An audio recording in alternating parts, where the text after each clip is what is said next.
We're live from our studios here in Kokomlemle on digital address GA0992539. This is your home of fearless, credible and independent journalism. Our lead stories this hour. Management of the Ghana Institute of Journalism justifies decision for students who fail to pay fees on time to defer, saying deferment must not be considered a punishment as students protest the decision.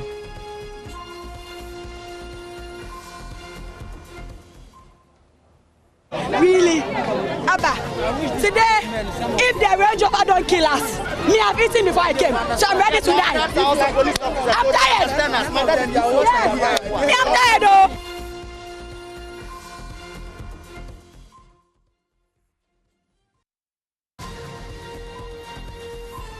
We hear from the nation's premier journalism school, which says registration was extended more than twice. Also coming up, some teachers raise concerns over lack of textbooks for teaching and learning, as well as lack of progress in their training for the new Common Core curriculum program. We hear from one of them as they call out leadership of their unions for not prioritizing the matter.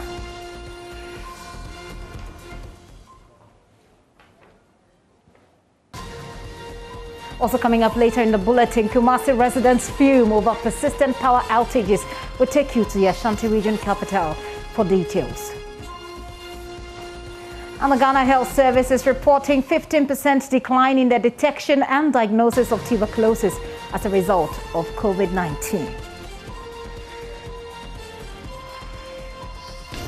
And mind you, in some countries, TB cases fell more than 20%. But for Ghana, it was about 15%.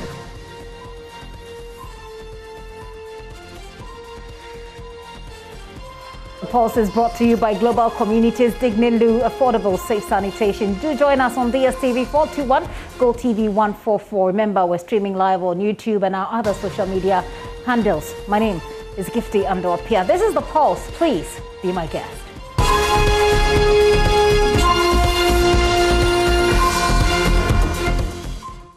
You're welcome. Let me take you through the details of those stories. Now, some teachers are raising concerns over the lack of textbooks for teaching and learning. Last year, the Ghana Education Service embarked on a teacher training for the new curriculum, the Common Core program. But after which teachers were expected to effectively take their students through the new program. But the teachers are also calling out their union heads for prioritizing recent admissions involving Rastafari students as against issues on the curriculum and welfare of teachers.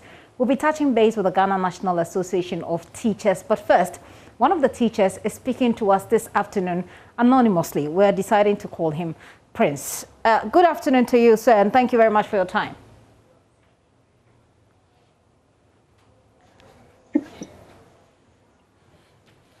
Hello? If you can hear me, do summarize for us what really the issue is when it comes to implementation of the curriculum, of the new curriculum. Okay, well, we've lost him there. We will reach him back on Zoom and hear what really the issues are as far as implementation of the new curriculum is concerned. We'll also be touching base with Thomas Musa, who is General Secretary of the Ghana National Association of Teachers. But early this month, I had a conversation with Education Minister Dr. Oseya Oduchum, in which the issue of the new curriculum surfaced. Here is his response. The new teacher curriculum that we started, I think, last year, there were times when some of the teachers had issues about where they were lodging, etc. What is the update on the program itself? Oh, you mean the new curriculum? The new curriculum training. Yeah, for students. Right. Yeah, I think that we knew that the teachers were being trained to be able to implement the curriculum. Yeah, of course. The pandemic came. You have to press the reset button on a number of things. So we have to then go back and see how you retool and re-engineer the whole thing, because pandemic changes a whole lot of things. But now that we are back in school, GES is now presenting a plan to pick up the pieces from where we left off and see how we move forward. Okay.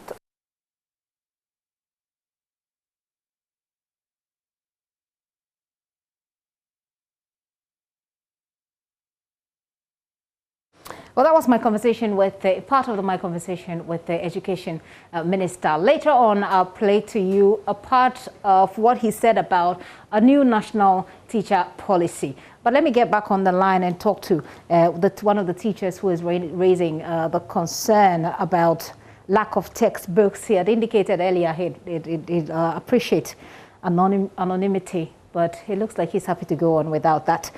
Hello, sir. Thank you for your time. Good afternoon.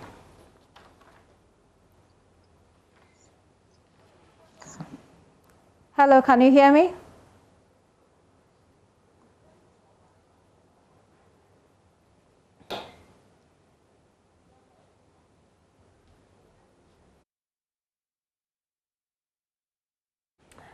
Sincere apologies for that. Having issues with hearing him, and it looks like he can't hear me either. But one of the issues being raised in this conversation is teacher welfare and personal development. That's something which featured in President Akufo-Addo's last State of the Nation address, saying that the sector minister would elaborate. So when I had the chance to speak to Dr. Osei-Duchum, I asked him to elaborate on what this new national teacher policy looks like.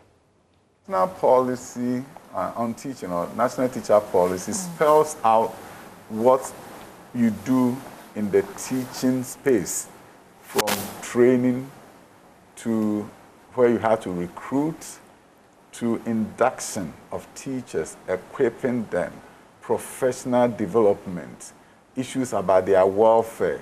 Everything is part of the national teacher policy. And this was championed by the NTC, National Teaching Council. Okay. So what we have to now do, and they engage the unions, engage various stakeholders, but we now have to begin to look at the action plan. We're talking about professional learning communities in the various schools where teachers come together and they are able to learn together. But you cannot do professional learning communities if you don't set aside days for professional development.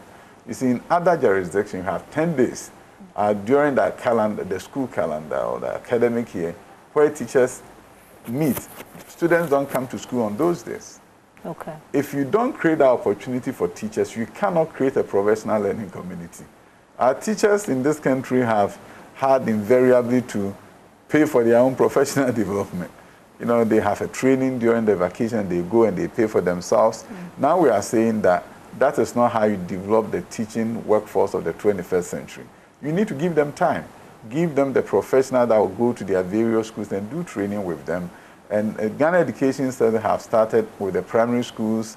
Last year, they set aside 4 days in the whole year. I don't think that is enough. 4 days for the teachers alone? Teachers alone. So it's called, another jurisdiction called people-free days. I see. People-free days are the days that students don't come to school. So these are supposed to be school days? School days. So what you do is that you look at the number of school days, you may add a few days to it, or sometimes in the interest of equipping teachers, what you do is that you deduct some days, you may add a few days at the end, or you do what is called minimum days. Why not holidays or weekends? No, you don't want to put pressure on. Teachers struggle to accommodate our children. Teaching is the only job that you sometimes even dream about the work you need to do the next day. So, you see, if you do it during the holidays, the downside to it is that they are not immediately taken into the classroom. So, for example, if there was a people-free day on Wednesday, teachers meet, they look at the data on student performance. They look at sample student work and compare notes among themselves. The next day, they are implementing the best practices in their classroom. So people-free days are always done in such a way that it gives the teachers instant feedback on their work and how you can take it to the classroom. So it's not done when teachers are on vacation. That sounds like special holidays for the student, is it? Is that something, is that what we're doing? The focus is on the teacher. But it means that if I have my children in school, that there will be days within the week where they don't go to school. There will be days within the month. Within the month, yeah, so yes. One day in within the month when teachers have to meet and sharpen their skills so that they can better serve your child. So it's something that we need to do. When are we starting this? They've already started. GS have started. That's why I said they started 4 days in a year. And then the high schools will have to do something similar. The teachers have to be equipped, and if we can't ask them to do something that we don't provide them time to do. So that is something that needs to be done. That is how education is done around the world. Okay. Where in systems where education have really been promoted and they are on top of the world, professional development days has to be given to the teacher to sharpen their skills. I see. This is the first time I'm hearing about this. Apart from this, Doc, as we wrap up on the action plan for the national teacher policy, can you highlight for us the key new things that we are introducing into our education system as far as that is captured in the national teacher policy? Just the highlights. I'll talk about the recruitment of teachers, for example. Okay. We talk about professional development, which is key. Issues about promotion, it's all well spelled out in there. And then in terms of teachers, some of them opting to become administrators and others opting to be in the classroom. The general perception is that every teacher wants to be a headmaster. There are some teachers who want to be master teachers in their classrooms and do well. So they have to be given that opportunity to, after teaching for some certain number of years, to say, I want to be an administrator. And then if you want to be an administrator, then there should be training made available to you so that you can be an administrator in 21st century. If you want to be a master teacher, training opportunities should also be given to you so that when the new ones come on board, you'll be able to support them. You'll be able to mentor and guide them. So part of the comprehensive teacher policy is also looking at that space to really bring us in conformity with our 21st century education, especially when you look at the fact that in other jurisdictions, you don't have to be a teacher for 20 years before you become a headmaster. We lose talent that way. The best leaders who come into teaching invariably leave after 3-4 years because they can't wait for 20 years. So these are areas that we want to look at and say that if we want to develop the next generation of school leaders, they shouldn't wait till 5 years to retirement, 2 years to retirement. Typically 5 years to retirement, then they get the opportunity to become a headmaster. At that point, what do they have to prove? Young and dynamic teachers with leadership potentials after teaching for 3-4 years should be given the opportunity to prepare to lead our schools. And they have everything to prove because they know that if they mess up, they've messed up their career. So they go in there, they want their schools to be in the best in the world. So these are part of the new set of ideas that we are going to work on, and the comprehensive, the teacher policy, stakeholders and people who champion that look at all these issues. Dr. Osei Educhum, the Minister for Education, speaking to me some 2 weeks ago about the general welfare of teachers and the plan that government has for us. And now we're playing that on the back of some concerns coming through from some teachers who say that they haven't had textbooks when it comes to the previous curriculum. And even with the new curriculum, they have not had the training. You heard Dr. Educhum say that the training was put on hold for some time last year because of COVID-19, but that it will be reintroduced this year by the Ghana Education Service. We have yet to have any update on that. We wanted to hear the perspective of the teachers who are raising these concerns, and also the Ghana National Association of Teachers.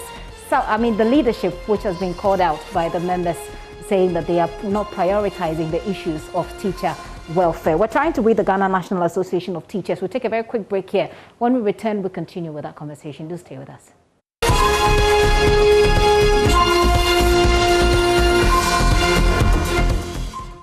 Welcome back to the show. Many thanks for staying with us. This is The Pulse. Now we're talking about teacher welfare. And I indicated earlier that some teachers are raising concern over the unavailability of textbooks and training for the new curriculum. I'm joined now by editor of the College of Education Weekly Journal, Larry Agbado, so we can understand what the situation is from their perspective, or from perspective of teachers.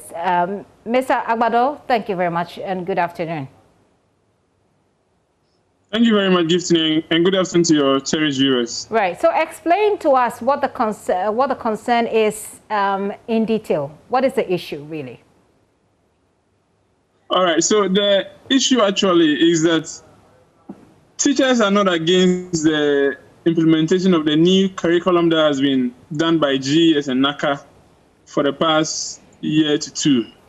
Our concern as things stand now is about our teacher unions. We wish to call on them.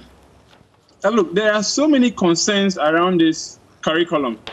Teachers cannot stand up from the various schools they are to go and sit with the stakeholders, be it GES or NACA, to talk about the challenges they are going through with them.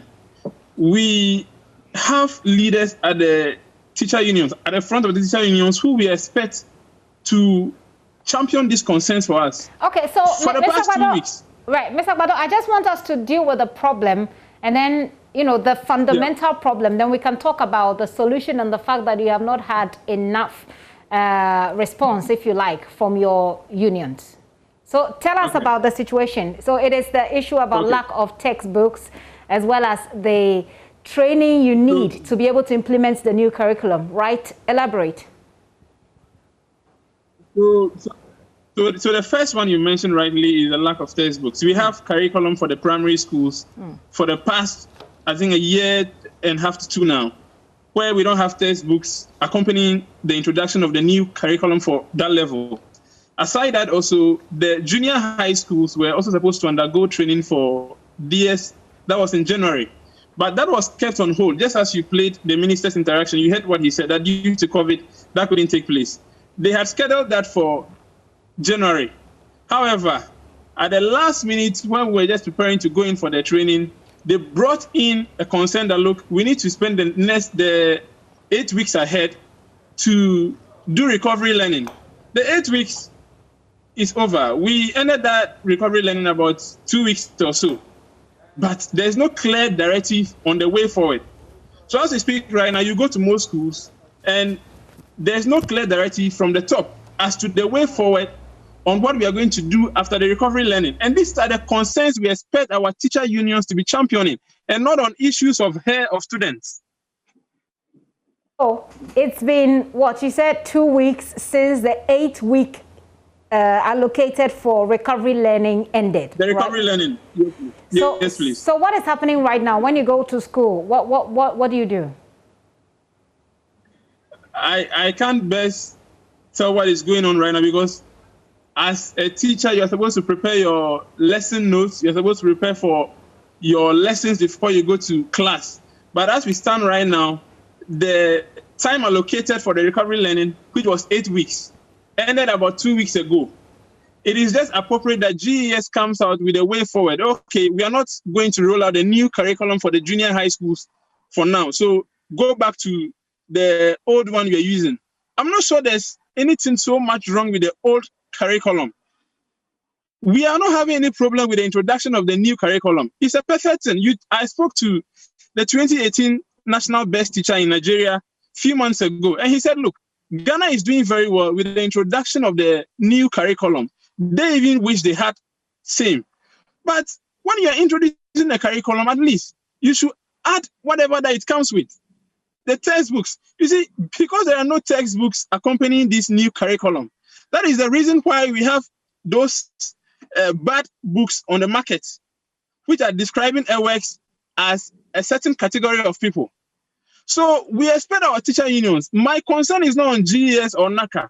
My problem here is on teacher unions, because teachers cannot rise and go to GES and ask them to do what they are expected to do. Our concern is on the teacher unions. We expect them to lead this fight for us. When was the last time you had an interaction with your representatives within the teacher unions? So as a teacher, you raise your concerns from the school level to the district level, to the regional, and then to the national. We've been doing all that. It's not as if our leaders are not aware of these concerns. Most of them are also in the classrooms, so they are much aware of the concerns that their members are going through. So it's not as if they are not aware. You're saying that you can't make the inquiries by yourself. You speak through your leaders. That's why I'm asking whether or not you've had this interaction with them, even personally, and to find out what they're doing about it. So let me set a clear example to you. Help me. The Ghana National Association of Teachers, in the month of, I think from February to March, had their local conferences nationwide, where teachers from various schools gathered to tell leaders the problems they are facing at the local level. Way back in February, that was about a month ago, till now. Are you telling me those concerns have not reached the national level? They are hearing these concerns. Even just last week, one of your members at JoyNews there, Justice Bedu, he raised this concern on his social media page. And you could read a lot of concerns that teachers had with this. The Ghana National Association of Teachers, to get their thoughts on this. Maybe they've had some interaction with the Ghana Education Service and has had some sort of response. But for those of you who are just joining in, as I said earlier, 2 weeks ago, I spoke with the Education Minister. He indicated in that rather long part of the conversation a plan, you know, that they're calling the National Teacher Policy. But there was a tiny bit of that conversation in which he addressed the issue of the new curriculum. I'd like for you to listen again as I wrap up my conversation with Mr. Agbado. Take a listen to the Minister. The new teacher curriculum that we started, I think, last year, there were times when some of the teachers had issues about where they were lodging, etc. What is the update on the program itself? Oh, you mean the new curriculum? The new curriculum training. Yeah, for students. Right. Yeah, I think that we knew that the teachers were being trained to be able to implement the curriculum. Yeah, of course. The pandemic came. You have to press the reset button on a number of things. So we have to then go back and see how you retool and re-engineer the whole thing, because pandemic changes a whole lot of things. But now that we are back in school, GES is now presenting a plan to pick up the pieces from where we left off and see how we move forward. Okay. Mr. Agbado, mind you, we're still in the pandemic, by the way, although we're going back to school. So if the pandemic is a reason why we have to put a bit of a hold on this, we're still in the pandemic anyway. So we are not against that. We are still in the pandemic and things need to be rushed. That's not what we are saying. Our concern is you gave us 8 weeks for recovery learning. We've exhausted that. Now, what is the way forward? Are you getting me? Now, what is the way forward? So we are not saying that we are in a pandemic, so things should be rushed. If you ask us to go back to the old system, where we use the old syllabus we're using to teach, we have no concern with that. But that has not been told. And you don't have the curriculum, you don't have the program for the new one. We don't have the program. We have not undergone the training yet for the new one. I remember last year that the training started, some sort of training started, but then some of you the teachers, were protesting. No, I think that was with the primary schools, not with the junior high schools. So that's different from this one. Yes, that's far different from this. I've tried to get the Ghana National Association of Teachers so we can get their thoughts on it, whether or not they've engaged. But we've made that attempt and we haven't been successful. I take a very final words. I'm sure that we'll raise this conversation again. All right. So as I stated earlier, our key concern is, look, we are concerned about our work at the very local level here in the classrooms. And we as teachers at the local level cannot stand up and question our authorities on the way forward. So we are expecting our teacher unions, just as for the past 2 weeks, they have been very, very active on speaking on issues of roster of students and the rest. They should use that same energy to address the challenges we are facing in the classroom. The issues of textbook, the issues of the new curriculum, the issues of the recovery learning that has ended. We have a lot of issues in the classrooms that we think our teacher unions should equally address their concerns to, and not just the roster of students. Thank you very much. Thank you very much, Mr. Agbado. Larry Agbado is editor of the College of Education Weekly Journal there, speaking to us. Apparently, the 8 weeks allocated for recovery learning has ended about 2 weeks ago, and teachers, as he says, do not have a clear idea of what to do. They're talking about lack of textbooks, especially for the primary schools, and also the lack of training for implementation of the Common Core Curriculum Program for the JHS. Our attempts to reach the Ghana National Association of Teachers has not really been successful at this point. But we'll tell you also about what's happening in education, the GIJ, and the protests going on, because we've heard from the management this afternoon. Before that, though, as the world marks Tuberculosis Day today, Programs Manager for the National Tuberculosis Control Program, Dr. Yawo Edusio-Poku, has told JoyNews that the country's detection rate has dropped by a whopping 15% as a result of the pandemic. In the year 2019, the Ghana Health Service recorded over 14,000 cases of tuberculosis, but the outbreak of COVID-19 last year negatively impacted its detection and diagnosis, bringing the number of detected cases to 12,000. We put in one of the best strategies in the world in late 2019, and we had a lot of cases. So by the end of 2019, we had gotten about 14,600 TB cases. That was quite substantial. It was almost 15,000. And at the beginning of the first quarter, or at the first quarter of 2020, COVID set in. So what happened? People will not come to the health facility. People will, even if they will come, they will not disclose that they were coughing. And you know why. Because at that time, it was a high stigma, because people were afraid to be stigmatized that they were having COVID. And as I'm informing you that COVID and TB, the symptoms are similar. Okay, so as a result, patient OPD attendance dropped. And so we could screen less, and the diagnosis, people that we diagnosed, we got about 12,433 as a result of that. And mind you, in some countries, TB cases fell more than 20%, but for Ghana, it was about 15%. Well, speaking at the same press conference to mark the day, Dr. Edusio-Poku also further explained that the result of a pilot study conducted between January and March in Greater Accra testing for both COVID-19 and TB revealed that 9% out of 208 samples tested positive for TB, while 2% tested positive for coronavirus. Preliminary results, ladies and gentlemen, from a pilot study in Greater Accra on testing for both COVID-19 and TB at the same time show that out of the 208 samples tested for both COVID and TB from January to March 2021, 9% of them tested positive for TB, whilst 2% tested for COVID. In fact, it is significant to note that one of the cases among this result was a multi-drug resistant case, meaning the bacteria that were found in the sputum were resistant to our two main first-line medications, that is isoniazid and rifampicin. This clearly shows that anybody with cough, fever, or breathlessness could be having TB.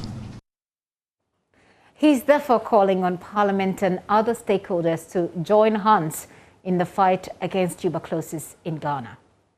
We don't tackle TB only from the technical point of view. We need the political will. Members of Parliament should be part of this. We must sing the song. We have brought the evidence indicating that TB is real. When we are talking about TB, a COVID suspect, you find TB even among COVID suspects. Therefore, the political will must come in. The stakeholders, civil society, must then come in. We roll out on the partners. As I speak now, TB, we don't have a lot of partners. Well, tuberculosis, the day is today. You want to take care of yourself. We'll still stay on the health sector. The Onwe Government Hospital in the Ashanti region has had to treat emergency cases under a makeshift structure, which recently saw severely ill patients on admission exposed to gushing rainwater. Although management has since patched the exposed roofing sheet, the emergency unit made of wood and plastic depicts the dire need of patients for better service delivery. Love FM's Erastus Asari Donko visited the Onwe Government Hospital to assess the situation there. For a hospital meant to serve a population of about 33,000, the facility is handicapped. The 40-bed facility is saddled with inadequate medical staff and wards, as well as lack of basic medical tools like slit lamps for eye examination, X-ray equipment, and incubators. The only official vehicle is this rickety pickup truck, which has been suspended on wooden stumps for years. The hospital is compelled to use this uncompleted maternity ward with no theatre. In cesarean emergencies, mothers in delivery are wheeled for close to half a mile across this street to the general theatre for surgery. In a bid to meet the urgent demand for emergency care, management constructed this makeshift structure to serve as an emergency unit. It is made of wood and covered with plastic TNG. It can only take 4 beds and has little room for maneuver. On March 5th this year, a storm ripped off the makeshift roofing, exposing severely ill patients to the vagaries of the weather. This video of a patient on admission being lashed by the rains details the plight of the hospital. The Ejiso Municipal Health Director, Josephine Amejake Ahosu, spoke about challenges of the Onwe Hospital. If you are talking about a modern hospital, I would say they don't have it. So it needs a lot of infrastructure development. The structure we are even talking about, the emergency, I don't know for how long it will serve because it's not a structure, it's not a permanent structure. When you go to the place, you realize that they have plywood, that's a demarcation and all that. Even their sewage problem, water and sanitation and wash things. Even if they have to do CS, they bring the patient from the maternity to the old place where the theater is. After doing the operation, the patient stays there in the recovery ward for some time, before a day or two, before the patient is returned to the maternity block. And that will not be the ideal thing that we expect. Though the leaking roof, which caused rainwater to fall on patients at the emergency ward, has been patched, the emergency ward itself, which is a makeshift structure, waits for another thunderstorm until a befitting structure is constructed for the Onwe Government Hospital to serve as an emergency unit. We are sitting on a time bomb for another disaster. Reporting for JoyNews, Erastus Asari Donko, Onwe, Ashanti region. Still on health, the use of taxis and motorbikes in transporting patients in critical condition is a common feature at Esiwa in the Bosomifrehon district of the Ashanti region. Yet a new ambulance allocated to the district to help in referrals has been parked by the local assembly. Residents say the failure to put the ambulance on the road is a bane of preventable deaths in the district. The Bosomifrehon district benefited from the government's distribution of ambulances 2 years ago, but the ambulance is yet to be put to use. Residents say the use of the ambulance could have helped save preventable diseases. Anytime there's an emergency, we find it difficult conveying the sick to the hospital unless you find a taxi. Often the person dies as a result because the ambulance is left idle. If the ambulance has no use, they should return it.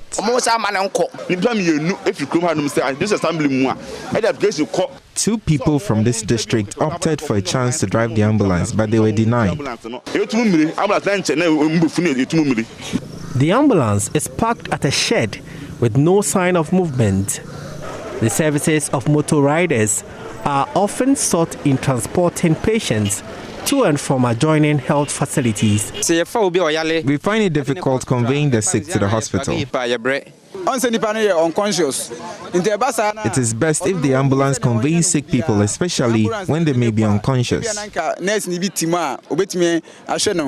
Taxi drivers who also offer services say most patients fail to pay them after transporting them to the hospitals. They had hoped the ambulance service would have brought relief to their humanitarian services. I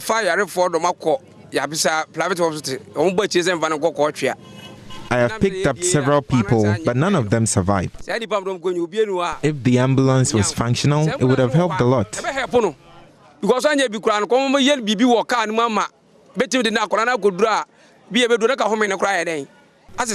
District Chief Executive for Bosome Yao Danso says the assembly is looking up to the National Ambulance Service to get them a driver to man the ambulance. We have spoken to the regional director in charge. As a DC, I do not have the power to hire personnel to drive the ambulance. Ashanti Regional Administrative Manager of the National Ambulance Service, Somik Dut Milon, says there is ongoing training to fill the gap. People think that normally any other person can drive the ambulance. No, that's not the case. We don't have ambulance drivers. We have people who are trained as emergency medical technicians who are supposed to man these ambulances for us. So as we talk now, some are still in training. I know very soon the gap will be closed and we will not have much issues as we have now. Prince Apia reporting. Well, let's do some updates on coronavirus in our crossover to Germany. Chancellor Angela Merkel surprised Germans on Wednesday by apologizing for mistakes related to the management of the coronavirus pandemic in that European country.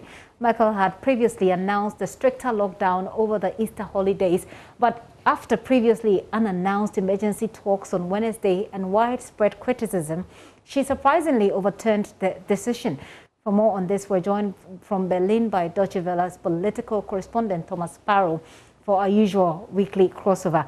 Thomas, it is certainly surprising to see the German Chancellor reverse a decision on such short notice and ask for forgiveness. What's the background to all this and what does it really mean for her?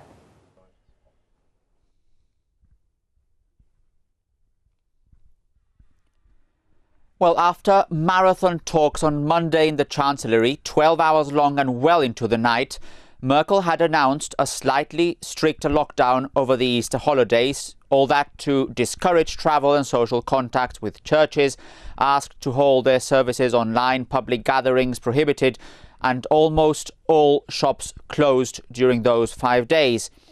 But after strong criticism, even from within her own ranks, both at the measures and the style of leadership, Angela Merkel surprised everyone in Germany on Wednesday with a reversal and an apology, stressing that the idea of a stricter Easter shutdown was difficult to implement in such short notice, saying the mistake was hers alone and recognizing that it was causing additional uncertainty among Germans. Her statement on Wednesday was remarkable.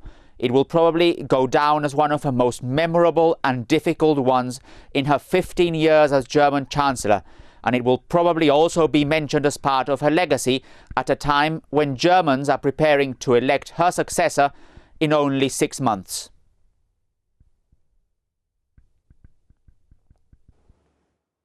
Give us some context. How bad is the coronavirus crisis in Germany now? It doesn't seem very positive, although Germany did a lot of good at the beginning.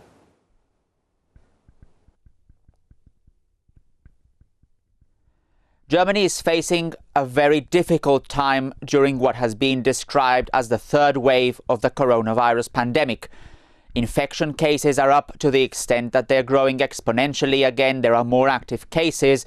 There's an increase in hotspots and obviously growing concern.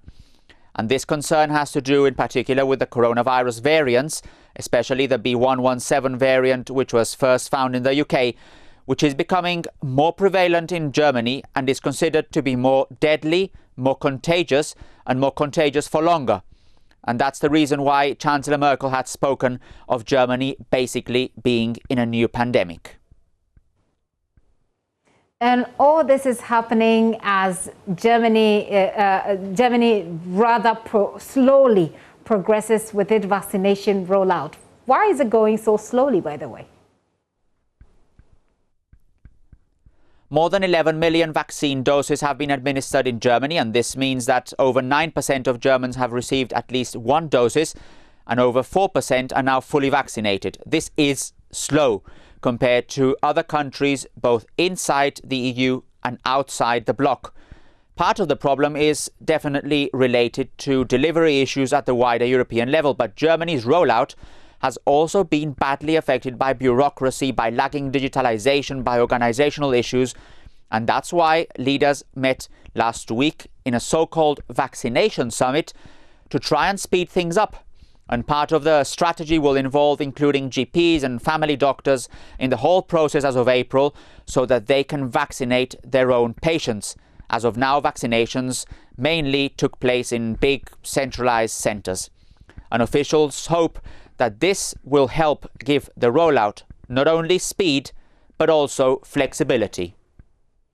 Well, Thomas, thank you very much for that update. We wait to see how it goes, even as Angela Merkel gets a successor voted into office.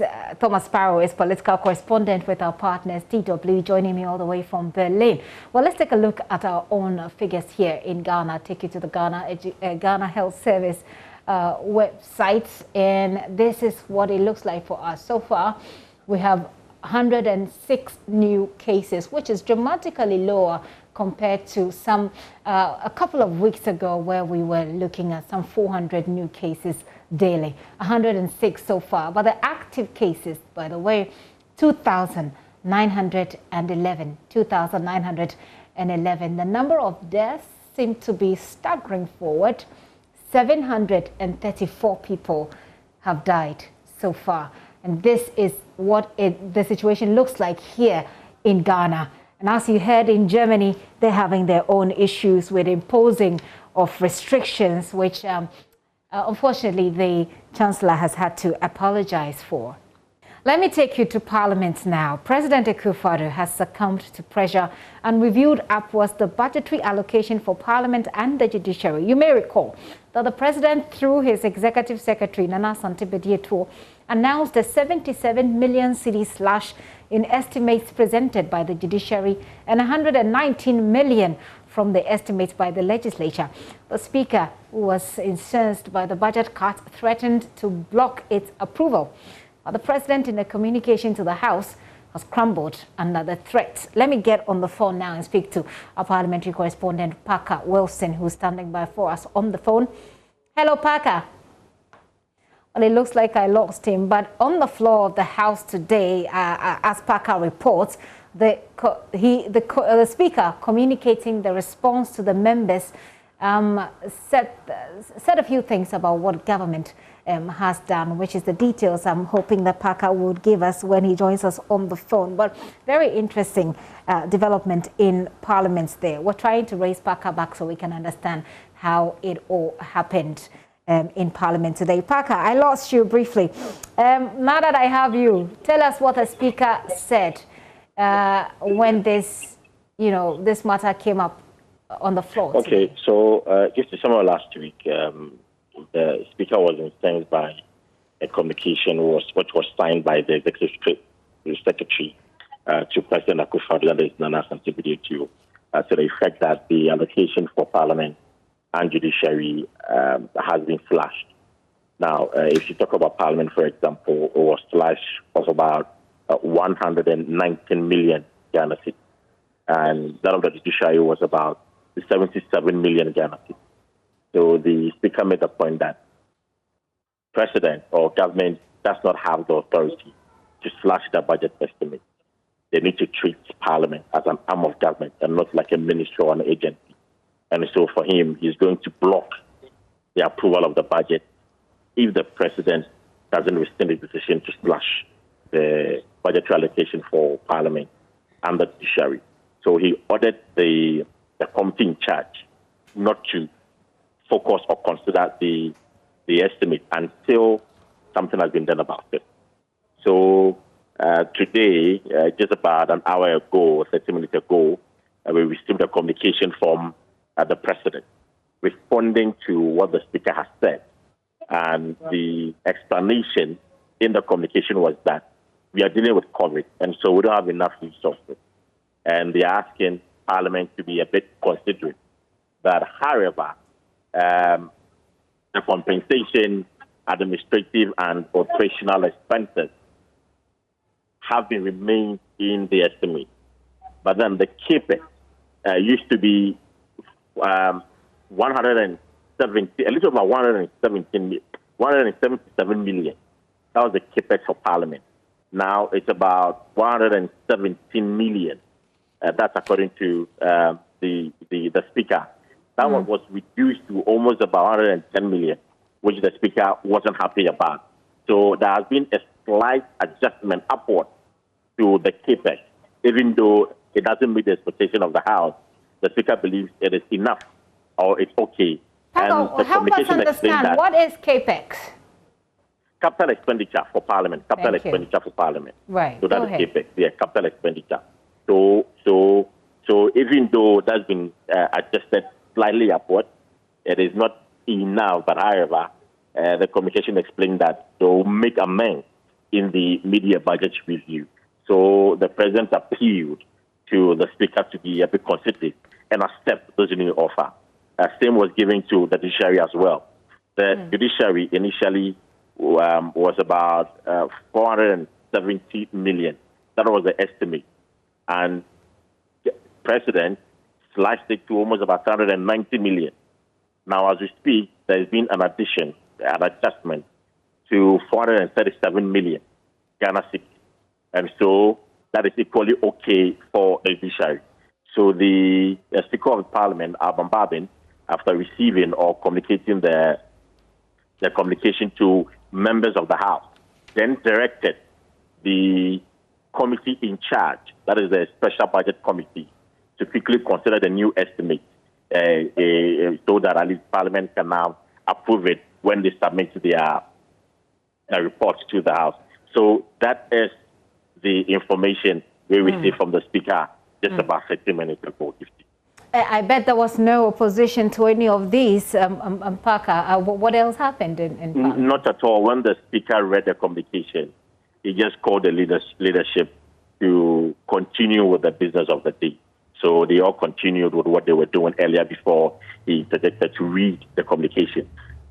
However, I also thank the President for at least listening to the appeal and the recommendation from Parliament and assured that they will cooperate with the President going forward. This is the only matter that has been dealt with in Parliament today, Parker?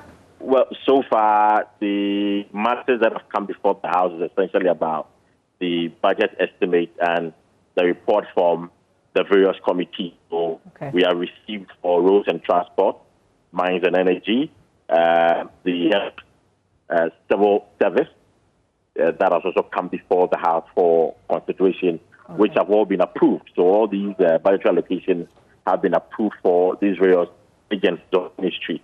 So what it means is that they now can go ahead and draw the budget and then commence their program.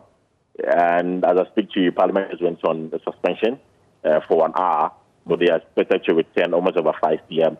to continue, because today the agenda is that they want to make sure they approve almost all the estimate for the various ministries so that they can easily get. Parker, thank you. Kwesi Parker Wilson is our parliamentary correspondent in Parliament there, bringing us up to speed. Now let's return to education. As I mentioned to you earlier, today we'll be talking about some protests at the Ghana Institute of Journalism. Well, the students there have been protesting the school's directive to them to defer their courses to next year. That's for those who were not able to pay their fees and register. The directive follows the inability of these students to meet that deadline for payment of fees and subsequently the registration, as I said. But the students say that management is being unfair to them and wants the directive reversed. Manuel Kranting was there for us. We'll be touching base, by the way, with the management of the school, which has released a statement this afternoon in which it says deferment must not be seen as a punishment. But look at the reports Manuel put together. And so the students of the Ghana Institute of Journalism are currently blocking the entrance to the premises of the school. Well, they are here in protest of a directive from the management of the institution, essentially asking that students who had missed the deadline for registration to defer their courses. Well, the university, if you like, the institution works with a protocol that students would have to pay their fees, register for their courses, so they are able to sit for exams. This time around, some of the students missed that deadline, and so were unable to register in time. That is what has brought us here, after the management asked that if they were not able to register and get their courses online, then they must defer. And so a lot of them seem really agitated. We'll get a bit close and speak to some of them. Right after they brought their petition to management came up with a communique that students who actually delayed in paying their school fees should defer for a year. It is totally bad. It is inhuman. You need to come out and speak with us. We've been here. They are inside. They are scared of coming out to meet with the student body. What are you hiding? Why are you afraid? You went to that meeting with no student board involved in that meeting. You went in there, decided on what you want to do. You came out to tell us, go home for a year. Go home and do what? Aside this increment of fees, online problems and resource challenges that students are facing, we don't want management to address all those issues and to stop all the measures that, even looking at the recent measures that management came to introduce. They are saying that students should defer without informing students that this is the consequences of you paying your fees late. Students are not aware. You go and pay, you come and do your assignments, do IAs and everything, stress, online exams and all that. And management just came for just change it. You should just rescind that decision. Well, let's get a bit closer and speak to a few more of the students who are here. I see this gentleman. He's covered his entire face, leaving only his eyes. What are you here? What is your issue? Didn't you know that if you don't pay early and register, you're going to defer? You see, we knew that if you don't pay early, we are going to defer. We've known that since. Okay, fine. But then the issue is, it was in a pandemic season. What's the name? How should I put it? See, any wise institute, they will know that, oh, we are in a pandemic season. People's parents lost their jobs. People lost their jobs. The economy was tight. No one was going, no one was coming. There was nothing on table. You understand? People's parents, they were struggling to feed. You understand? But then you see, the thing is that any sensitive institution, any wise institution will say that. Fine. It is that any wise institution will know that, oh, this and this and this and that. So you reduce school fees. They rather came to increase school fees. We didn't talk. We didn't say anything. And then after we paid, the issue is that even people paid, you understand, people have paid 100%. But because they didn't register before the deadline, you are telling them that they shouldn't write examination. Why would you pay and not register before deadline? Okay, fine. The issue is that people didn't have money, like I explained. You had paid. So if you had paid and you didn't register, fine. But I think that some has paid, right? And their system doesn't work. It happened in 2018. It was the same thing that happened. What explanation has the police given to you at this moment? What explanation has it given to you? So far, what it says is that management has called on our executive to meet them, and so we are waiting on the response that will come from the management before they can take any action. But that meeting can happen without you massing up here like you have. Why are you massing up?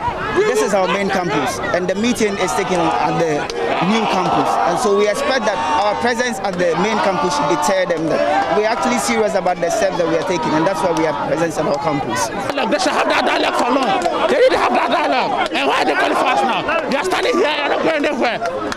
Okay, so he's just telling me that they are not going anywhere.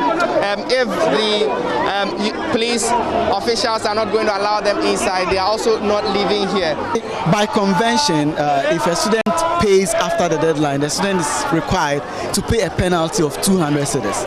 You understand? So even if you miss the deadline, you still have an opportunity, okay, to pay a penalty of 200 cedis and get registered onto the portal. And these students have been following up on this from 26th of February. until yesterday when this directives came out that they should defer, and which is so unconventional. It's so unconventional. It's not happened before. But did you put your grievances to the management? We sent a petition to management yesterday. We've not heard any reply from them. As we speak, we have 3 of our colleagues in a meeting. We have 3 of our colleagues in a meeting with management. We are waiting for the outcome. Then, after that, we'll know what to do next. Great. Thank you very much. Well, so there's a meeting that's currently ongoing. I'll just bring in this gentleman who is actually having to defer for the second time.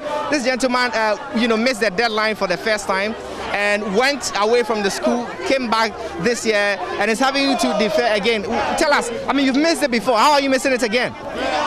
I just don't even know what to say at this point in time, because last year I was supposed to join my colleagues and then graduate, but because of these same financial constraints, we weren't able to register.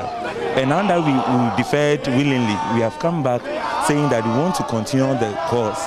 They are telling us to defer because of late registration.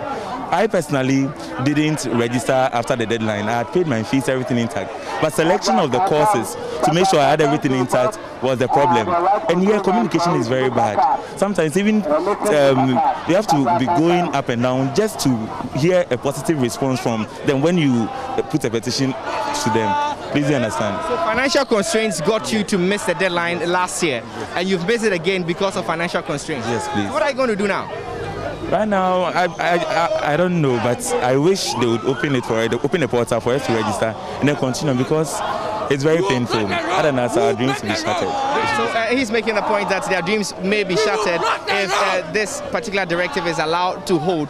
But he's not alone. There are a couple others just like him who missed the deadline years ago and have missed it again, giving you a picture of the sort of financial constraints that some of the students go through to be able to, pay their fees. What's your name? Metal Belinda. Talk to me. How did you miss your first deadline? Yeah, it was because of financial problems. We couldn't afford to pay our fees because our parents wasn't able to fend for all of us. And then we go through all these things and all we get is another deferral again. We don't want to defer again. That is why we are here. But there were two successive reviews. You could have taken advantage of that, no? Come again. There were 2 successive reviews in deadlines. You could have taken advantage of them. Well, yeah, we did that. They gave us a deadline. We did it. But then registering was a problem because there was other courses that had to crash. Because we didn't come on time, we weren't able to choose our groups well. And that was something that affected us. Do you get it? So it wasn't our fault that we delayed in our registration. We were able to register like 1 or 2 courses.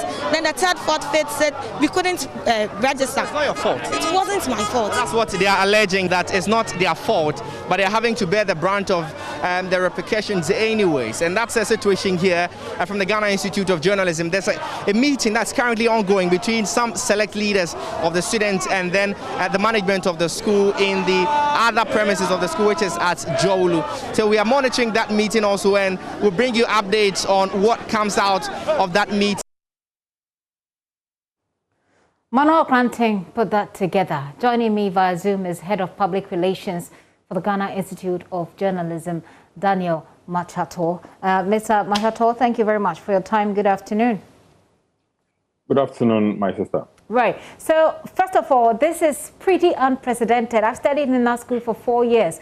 We never saw this happen. The last time, as a part of the SRC, we tried to do something like that. The authorities managed to change our mind. They're saying you are being insensitive to the plight of students. That's why this is happening. I should say that it's unfortunate for us students to say that, because in actual fact, if you study the press release we gave out this afternoon, you realize that the management of the institute has done a lot for the students. I think I'll begin from when registration for the academic year 2020-2021 academic year actually began. We opened the portal for registration somewhere in September 2020 as we were preparing for normal academic life to resume after the COVID pandemic. So it was in September that registration actually began. And when finally the president announced that tertiary institutions could start normal academic work on the 9th of January, we actually had to extend registration from 26th of December 2020 to the 8th of January, so that by the 9th of January, school could begin. So 9th was actually the first deadline. And after registration went on for some time, we realized that a lot of the students had not been able to pay their school fees and subsequently register for the academic year. So management decided again to postpone, to extend, the registration to the 3rd of February 2021. And then when that extension also expired, we realized that things were difficult because of the pandemic. And due to the exigencies of the time, management decided again to extend again to 25th of February 2021. So in all, we actually witnessed about 4 different postponements of registration deadlines. And when you put that together from somewhere around in September up till 25th February, when we finally decided to not extend again, there were 24 weeks. There was a 24-week period for our students to get registered for the 2020-2021 academic year. And for the first time, there was nothing like penalty payment for people who registered late. Typically, how many weeks would you give for registration, which is why 24 weeks is extraordinary? Typically, students would have just about a month from when school resumes to register, and then maybe an additional 2 weeks where students would have to pay a penalty for late registration. But because of the pandemic and the exigencies of the time, it took 24 weeks. Students had a 24-week period, which is unprecedented, to register. And like our communique stated, registration forms a very important part of every tertiary institution's academic procedures, because it is only after registration that the school is able to do a proper allocation of lecture halls and is able to draw up the timetable, lecture timetable, so that students will not have their lectures clashing. And then finally, the final examination, where students would have to sit for their final, like their examinations for the semester. So if students do not register, and as we speak, we just have about a week to examination, and we still have students who have not registered. It doesn't happen anywhere in fact, in even the Western world. It doesn't happen anywhere. But you do know, Mr. Machato. You do know, Mr. Machato, that there are several schools that are doing very unprecedented things. Some are waiving examinations. So many things are being changed because of the pandemic. But let me just ask you, what's the problem with the when it comes to your portal? Because most of them were talking about how difficult it is to choose the courses, and they say that some of the courses were clashing, which is why it took them some time to be able to make a decision. Part of the reason why they couldn't finish the registration. All students who had issues with the portal and could not register as a result were not affected by this deadline. So if you had paid your school fees... We just spoke to some of them who say they were affected. There isn't a case like that. There are even cases where students pay their school fees, attempt registering, but are not able to do that, and did not even know that they did not submit their registration. But the Academic Affairs Directorate is able to notice that this person paid, started the registration, but actually forgot to submit the registration. They had to finish the registration for such a crop of students. So there were initially challenges. I wouldn't call them challenges. It was because the system was quite new to them. But as time went on, the 24-week period was enough for the Academic Affairs Directorate to rectify all the challenges and ensure that students who had duly paid their school fees and registered before the 25th of February deadline were duly registered. So any students who paid at least about 60% of their school fees before 25th qualify to sit next week's examination. Okay, 2 quick things, Mr. Machato. We were told this morning that you were in a meeting with the executive of the Student Representative Council. What is the outcome of that meeting? Yeah, so it's true. The principal officers of the institute met some selected student leaders.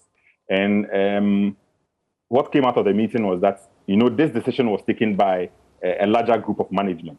So the bigger management, the larger group of management were going to meet probably by tomorrow and then decide on what to do with the consent of our students. So probably by close of day tomorrow, we should have something very positive. Whether I can't tell, but there should be some statements from management on the issues raised by the students. From where you sit, do you get the indication that they demand by the students to have the decision for them to defer reviewed? It is difficult to say yes or no, because like I mentioned, registration is a very important aspect of every tertiary institution's processes. So once we are just about a week to examination, I suppose that the Academic Affairs Registry would have put in place a lot of measures for exams to take off very successfully. So I am unable to say that the concerns of the students are going to actually go on as they want it to be. But let's hope for the best, because it is the wish of the institute that all our students will be able to get registered and then sit for the examination. That's what we wish. We do not wish them anything bad. Okay, I've run out of time, so I'll leave it here. But one key thing they mentioned is that communication seemed to be very poor on campus, and perhaps that's something that authorities want to look into. I wouldn't accept that, because all these postponements that have gone on from the 26th of December to the 8th of January to 3rd February to 25th February, if you go to the institute's, even our social media pages, you would see notices from the Public Affairs Unit to that effect. So every communication that needs to get to students, we do that. So I wouldn't accept that communication in GIJ is bad. I think things have even become better lately. Well, perhaps given that this is a new system, as you said, which may have some challenges, you might want to give it some more time than the 24 weeks so that people can adjust, given that we are in a pandemic. That's just by the way. But I'll say a very big thanks to you. I see you want to add a few things there. If you want to make it 30 seconds for me, I'll be grateful. Oh, I think I'm fine. That's okay. Great. Thank you very much for your time. Daniel Machato is head of public affairs for the Ghana Institute of Journalism, my alma mater. By the way, the students have been protesting. Well, let's listen to Dr. Clementa Park, who is Member of Parliament for Busa South. He's been calling on management of the school to rescind the decision. The impact of COVID-19 has had implications, for which reason even government is seeking for the support of the citizens. So if the students have paid their fees, and even if they had not paid and were allowed to register and have studied, prepared, willing, and have the right frame of mind to write their exams, for the management of the institution to tell them that they should defer, I don't think it is fair. I would say that they should be allowed to write their exams, and even when there are conditions that will mandate the authorities to hold students accountable for non-payment of fees, that can be done. The students are not going to run away. They will write. Some of them are continuing students. Some may be final year students. Even for the final year students, they will certainly come back to take their certificates. You can hold them accountable. But to say that they should not write their exams, I don't think it is fair at all. And I would want to implore management to revise its decision, because this is our future. These are the young men and women who are going to carry the burden of this country on their shoulders. The whole world over, these are normal times. So management ought to exercise some level of magnanimity. Management should be able to reach out halfway. Considering what we have all gone through and are yet to recover, we should not be putting extra burden, distress, and pressure on young men and women. Look, the country is teetering on a crisis. Young men and women need sanity. Exactly. They have done well till today. We should not pile up any more pressure on them. It is not about fairness. It's about doing what is right at this material moment. Dr. Clementa Park is Member of Parliament for Busa South. You're watching The Pulse with me, Gifty, and our PR stories done so far. Ghana Institute of Journalism and some protests there. Management is saying, well, they have holding meetings with the student leaders, but they're saying that deferring is not or should not be seen as a form of punishment. We'll be back with more. Just stay with us.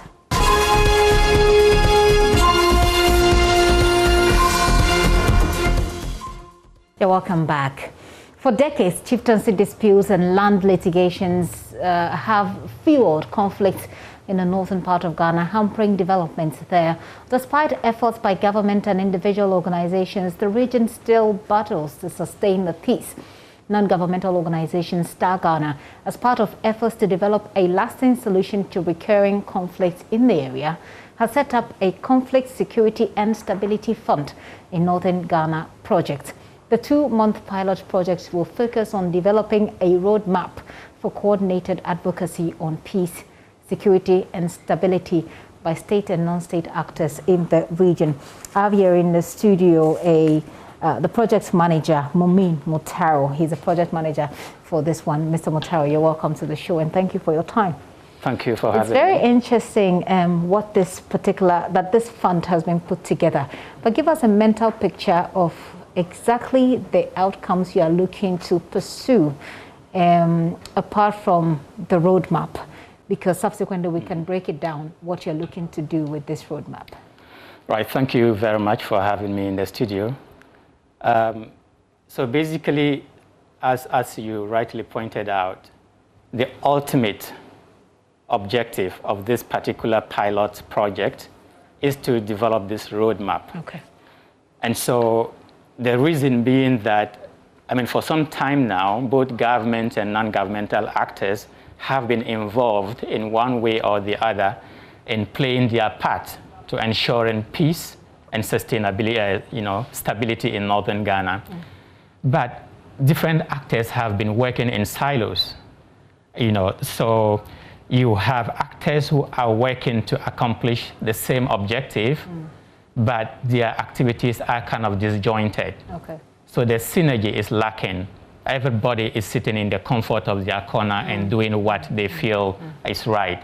So we think that to be able to address this issue holistically, we need coordinated efforts by state and non-state actors and all interested parties. So the idea is that we want to lay a foundation. So develop a roadmap that would guide actors to be able to know what has been diagnosed, what strategies have been proposed or identified, and how they can coordinate efforts and resources towards finding lasting peace to the issues in northern Ghana. Okay. So the idea is not to respond to a specific conflict in northern Ghana, but to bring the various actors together. Exactly, to put together this broad framework within which actors can operate and coordinate their efforts. If there are tons of literature about the conflicts in the northern part of Ghana. You can even add the Volta region, but this project focuses primarily on the northern part of Ghana. Right. Why? Right. Basically, you would agree that whenever we hear issues about conflict, for a lot of people, especially down south, what comes to mind is northern Ghana. And so if you look at it, of course, conflicts are spread and can be found in all corners of the country, but conflict mapping done by different institutions indicate that most of the recurrent conflicts we have are from northern Ghana. So this project is focusing on the 5 regions. That is northern, northeast, Savannah, Upper East, and Upper West. Okay. Give us an idea as we wrap up on the roadmap. Right. At the end of the day, what should this roadmap look like? That is, if we have an idea exactly what we're going after. Right. So, just before I come to that, so Star Ghana Foundation operates on this principle of 3 C's. In the 3 C's, we're talking about convening, catalyzing, and coordinating efforts.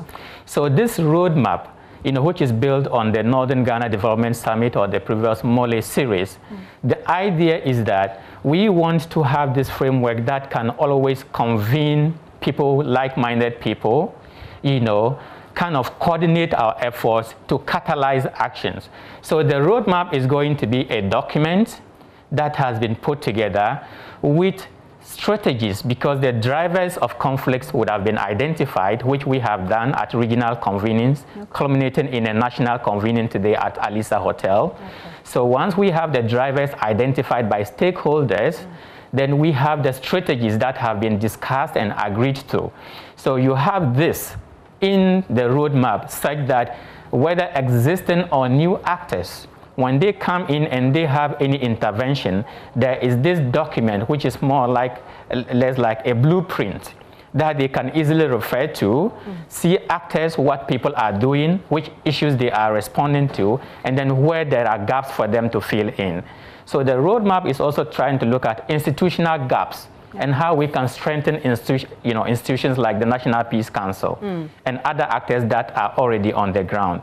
So it's trying to look at it from a holistic point of view, such that everybody knows where they can come in, which gap exists and they can fill, and then together we can close the gaps, and then things can really, that coordination can happen in a way that we anticipate. And I believe this one will include the, opinion leaders, the chiefs, finally, what would the roadmap, who will have this roadmap and who is supposed to implement it? If you can do that for me in a few seconds. Yes, so this is something that's going to be available to government, non-governmental actors, development partners, so that when they are developing strategies, they know about this, if it is they can learn exactly, and they can learn from. Okay. And I must conclude by adding that all this is really being made possible by the Foreign and Commonwealth Development Office of the United Kingdom. So that is the office that is funding the Conflict Security Stability Fund project in Northern Ghana. Certainly. I'm particularly excited. I've covered the region for a while, and I'm particularly excited that this is coming up. Hopefully, I mean, it gets tiring when you can't find a solution. So hopefully this will be something that puts us a foot ahead of what we already have. Thank you very much for coming. Thank you. Mumin Muntaru is the project manager for the Conflict Security and Stability Fund project being funded by the Commonwealth and in Star Ghana, right? Yes, so the Foreign Commonwealth Development Office. Okay. Thank you very much for coming. You're welcome. And before we wrap up and do some sports, a bullet-ridden building is what houses the Rwandan members of parliament today. Those are bullets fired almost 27 years ago, when thousands of injured people being treated in that building came under fire by government forces at the time. In this report, I listened to another survivor of the Rwandan genocide who runs the Campaign Against Genocide Museum housed inside the Parliament building, as I explore why after 27 years the bullet-ridden part of the building is neither rebuilt nor repaired. And he was marching in Kigali with his troops after the victory of 4th July. Chantel is the first to meet us when we arrive at the Campaign Against Genocide Museum. She tells us it houses the sequence of events of how some 600 soldiers strategized to rescue the country from some 100 days of chaos and deaths. They were members of the Rwandan Patriotic Front, the party now in charge of governance in Rwanda. Chantel takes us around the building, inside of which filming is not allowed. On this side of the building, however, I am fascinated at dozens of what looks like bullet holes, some wider than the usual bullet I know could inflict. I am told this happened when opposition party members in 1994 had come into the capital as part of a process to form a government of national unity. That did not happen. The building came under attack. They had to take part in the transitional government and the transitional assembly. They came here because one part of the building served as a parliament, another one was a hotel. So when they came here, they were hosted in that hotel. And when they came here in December 1993, they were protected by a group of 600 soldiers called 3rd Battalion. Visitors to this museum, like myself, are taken through a dated plan of how the said 600 soldiers, led by General Paul Kagame, now president of the country, launched their own strategic attack against the then Hutu-led government forces. Those 600 soldiers are the first ones who started the campaign against genocide, meaning They were the ones who started to rescue victims and fight with the genocidal forces. Chantel says many of the soldiers died, although they managed to save others, bringing thousands of them for treatment inside this building. When lots of people were being slaughtered countrywide, this was the only safe place where people could find refuge. And from 6th April to July 1994, meaning during genocide, the building sheltered thousands of Rwandans who were able to reach here, and most of them were rescued by RPF troops, Army wing of RPF, and they were rescued from Kigali city and its surroundings. And because the building, as I told you, was hosting the politicians, it was attacked. There have been some skepticism about how the said 600 soldiers could outdo many more heavily armed government forces. But for now, the Rwandans here that I have interacted with share this as the story. A monument have been mounted at the various places around the Parliament building from which the anti-government attacks were launched in honor of those soldiers, some of whom are still alive today. That is how the chaos ended. Targeted attacks by the RPF forces on key operational centers of the then government. Chantel is a genocide survivor herself, but she'd rather not share her personal story, although she tells me doing this every day with visitors brings healing. For every story, they say there are other different sides, depending on who tells the story. In fact, critics have said there were Tutsi retaliations which equally resulted in some deaths. For now, here is the part of the story shared with us at the Campaign Against Genocide Museum, which is housed in the Parliament of Rwanda. In order not to forget what happened here in the not-so-distant past, Rwandan authorities are leaving this parliament building ridden with huge bullet holes as daily parliamentary business is conducted here. This should not only serve as a reminder, but deterrent enough. This is the top of the Rwandan parliament.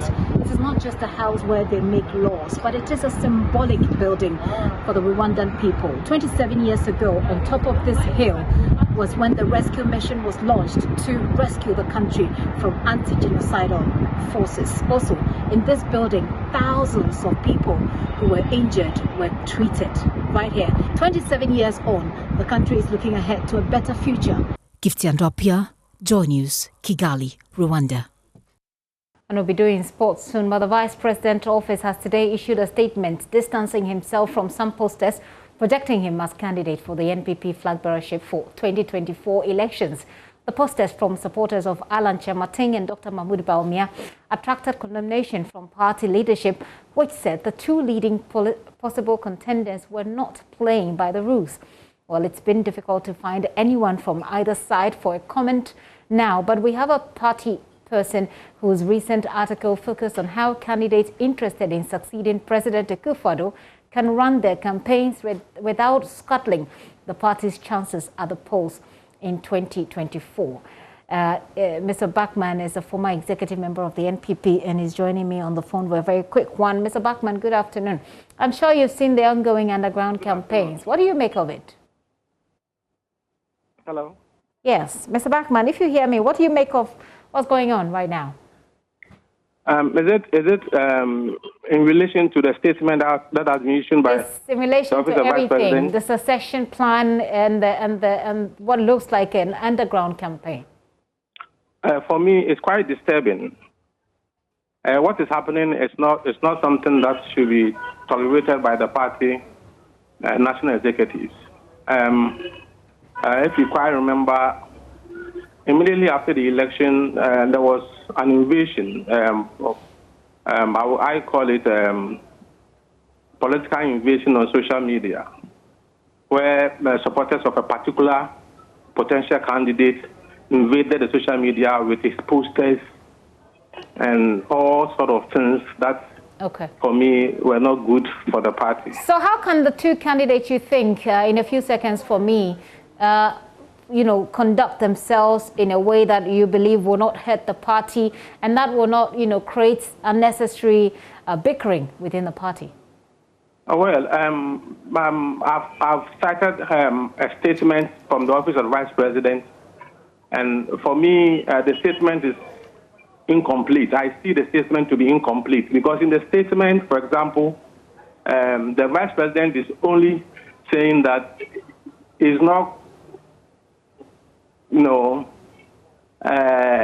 if you like, what is happening, he's not aware of it or he doesn't consent to it.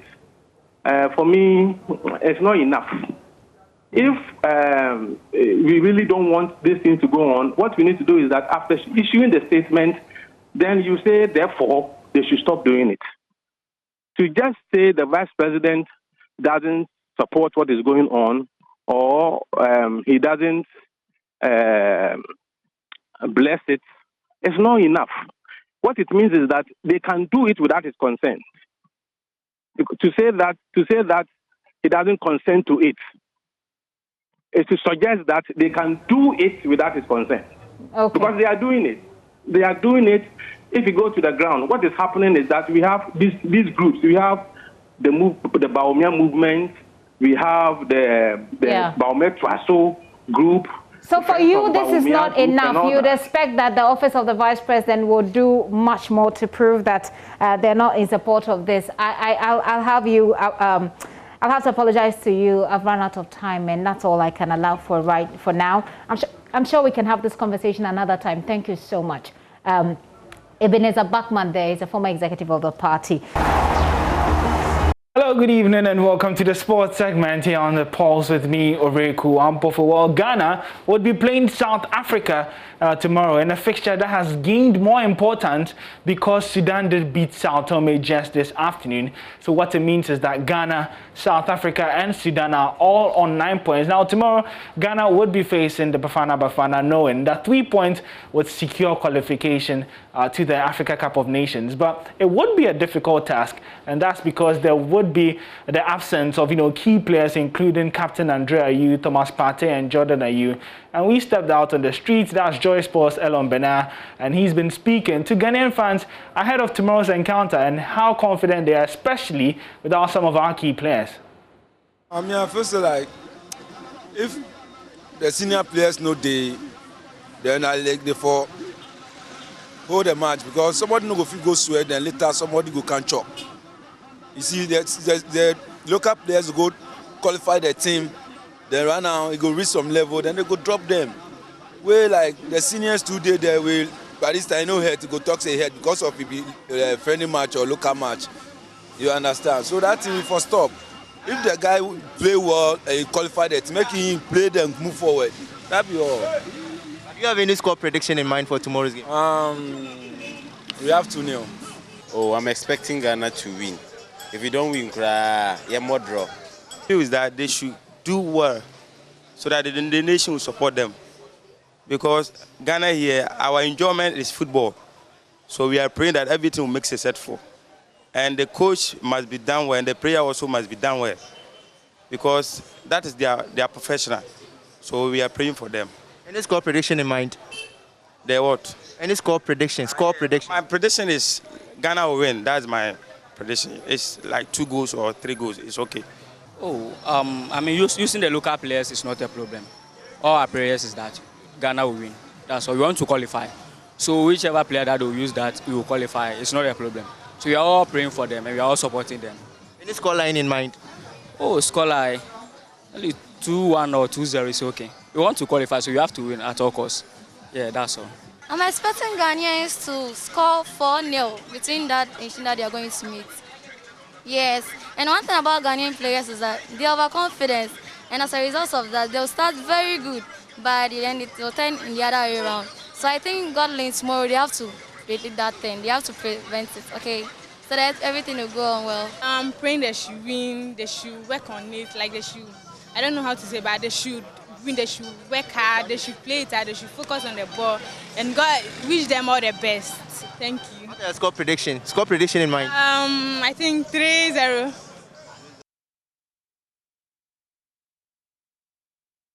Ghanaians certainly are confident, but joining me in studio is Muftar Nabil Abdullah, who's of the Joy Sports team, and they look confident. Well, let's come for some technical advice. 12 home-based players, that's quite a number heading into this game. You've been following these guys. Yeah. How confident are you that they can deliver tomorrow? It's not about the confidence, but I think it will depend on the mental fortitude of the players on the pitch. I think that if you look at what we've seen within the local space, we are going to play a South African side that's also dominated by players who are domiciled within the South African League. So what it means is that if you take our competition and that of the South African League, we can say that we are going to match them boot for boot.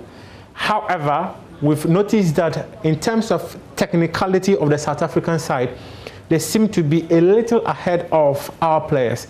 So this is where CK Akuno must come in and let these boys understand that if Equally got same quality or even better for us to win this game, I would rely my confidence in our ability to win or even get a draw, because I think a draw will be a fair result for Ghana, because there are certain players within the team, the likes of Kudus Mohammed. These, I'm not certain of the performance Emmanuel Lomote is going to put out there. But if I'm going to hazard the kind of setup CK Akuno is going to put up, you're likely to have Razak Abalora in post. Then on the right side, we're likely to have Christopher Opoku, or maybe Christopher Opoku might partner either Ganu or Yusuf Mubarak. But I anticipate that there's a likelihood that because Ganu and Yusuf Mubarak has played together in the Ghana Premier League and also in Africa, there's a chances that the two of them might be at the heart of the defense. Then you have Nicholas Opoku out wide, and maybe either Benson Annan or Baharaman at the left side, or even Imori Ibrahim, if it happens. Then you come to the heart of the midfield. Mubarak Wakaso definitely is going to be there. Afriye Aqua, there's a tendency that he's also likely to start. Or maybe Emmanuel Lomote. Or maybe Kudus Mohammed. All these players have chances of starting. Then we go to the up front, where I'm extremely confident that Emmanuel Boateng is likely to start with Emmanuel Jesse. And then Kwame Opoku might just come in. These are the players I anticipate they're likely to start in tomorrow's fixture.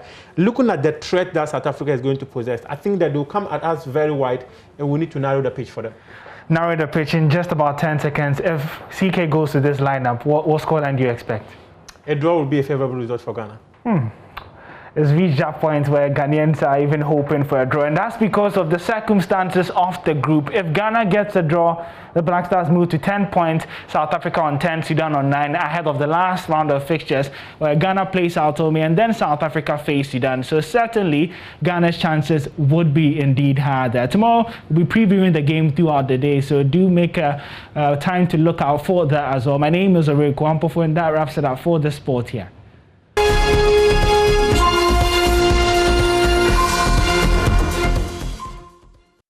Where we call it a wrap. I tell you what, there are so many stories on my Joy Online. Tell you which ones are being read the most. Parliament Appointment Committee to vet Finance Minister nominee Ken Ofori-Atta on March 25. Of course, that's the top story right there for you. But also, I won't cut my dreadlocks, even if it costs me my place at Achimota School. That's the rejected student who was speaking on PM Express. GIJ students protest over new directive to defer course for late payment of fees. That's a story we did here a while ago. And of course, I am number 3 in Ghana. What's yours? Speaker teases Chairman Bonsu. A bit of a drama that went down there in Parliament yesterday. Those are some of our most trending stories on myjoyonline.com. You want to take a time and read that story and share it with the rest of your contacts as well. My name is Gifty Ando.